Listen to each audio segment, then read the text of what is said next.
Ya, 31 Agustus untuk pertama kalinya Presiden berkunjung ke News PT Anchor Freeport. yang Apa cantik, saja Cindy capaian pembangunan Sistiarani, Papua pasca terlihat kunjungan menawan Presiden saat Jokowi? memoderasi Kami akan dialog. membahasnya bersama Direktur.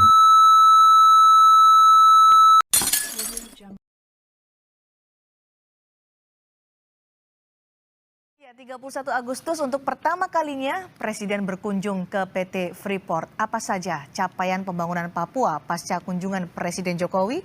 Kami akan membahasnya bersama Direktur Utama PT Freeport Indonesia, Tony Wenas, ya untuk PT Freeport Indonesia. Sangat bersejarah. Berkunjung ke Freeport dan menjadi presiden kedua selama 40 dan juga meresmikan Papua Football Academy yang kita dirikan, yang diberikan oleh Freeport. Artinya kunjungan presiden ini untuk PT Freeport Indonesia apa, Pak?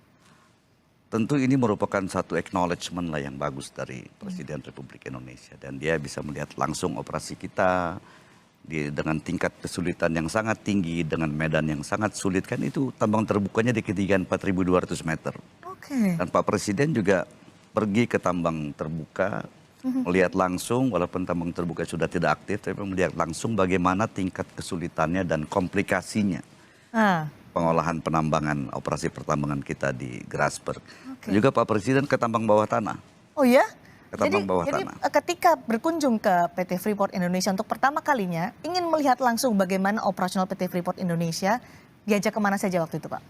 Jadi begitu Pak Presiden tiba dari Jayapura, kan pertama meresmikan sekolah sepak bola dulu di Jayapura. Ya. Itu di pagi hari tanggal 31. Kemudian sekitar jam 3 Pak Presiden mendarat di Timika, kemudian langsung naik bus anti peluru untuk ke Tembagapura. Itu perjalanan kira-kira sekitar 2,5 jam. Pak Presiden dengan Ibu Negara, betah dalam bus selama 2,5 jam untuk melihat operasi penambangan. Jadi begitu sampai kita bertemu dengan Pak Presiden, bertemu dengan karyawan-karyawan kita ada sekitar 5 Indonesia di PT Freeport Indonesia. Bagaimana interaksi Presiden ketika itu dengan karyawan PT Freeport karena tidak menyangkut karyawan PT Freeport Indonesia, kemudian mana lagi yang ditunjukkan oleh Pak Tony kepada Presiden supaya melihat langsung bagaimana komplikasi pertambangan di PT Freeport Indonesia. Jadi setelah bertemu dengan karyawan itu kan sudah sampai jam 7, jam 8 malam. Beliau langsung istirahat. Ya. Besok pagi-pagi jam 7 pagi. Menginap di sana berarti? Menginap. Langsung istirahat, menginap. Dan jam 7 paginya kita langsung pergi, tepat jam 7 sesuai dengan rencana, kita langsung pergi ke tambang terbuka Grasberg. Bersama dengan Ibu Iriana? Bersama dengan Ibu Iriana. Ibu Iriana mendampingi terus. Ke semua lokasi? Ke semua lokasi. Ke tambang terbuka Grasberg, itu di ketinggian 4.200 meter, cuacanya sangat dingin, dan juga oksigennya tipis, tapi Presiden dan Ibu Negara tetap stabil, terus melihat di mana saya juga menjelaskan kepada Pak Presiden sejarahnya pertambangan ini, bagaimana proses pengolahan, proses pertambangan yang terjadi di sana. Dan Presiden sangat kagum dengan kompleksitas atau betapa complicatednya pertambangan. Tanah itu ada di kedalaman 1.600.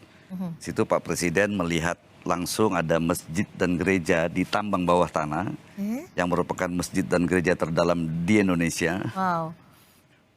Presiden mampir ke situ, kemudian Presiden berkesempatan juga untuk melihat bagaimana kita menjalankan atau mengoperasikan kereta listrik yang tanpa awak untuk mengangkut biji tambang. Itu sekali angkut bisa sekitar 350 ton, dan dalam satu harinya itu kereta bisa mengangkut 110.000 ton. Dan di situ Pak Presiden juga dijelaskan oleh senior vice president kita yang mengepalai tambang bawah tanah yang adalah anak asli Papua. Oke. Dan beliau juga sangat terkesan dengan adanya anak Papua yang sudah mencapai jabatan tinggi dan mengepalai tambang underground tersebut. Setelah melihat langsung bagaimana kompleksnya untuk pertambangan Freeport Indonesia terkait dengan begitu banyaknya atau kompleksnya pertambangan itu? Ya tentunya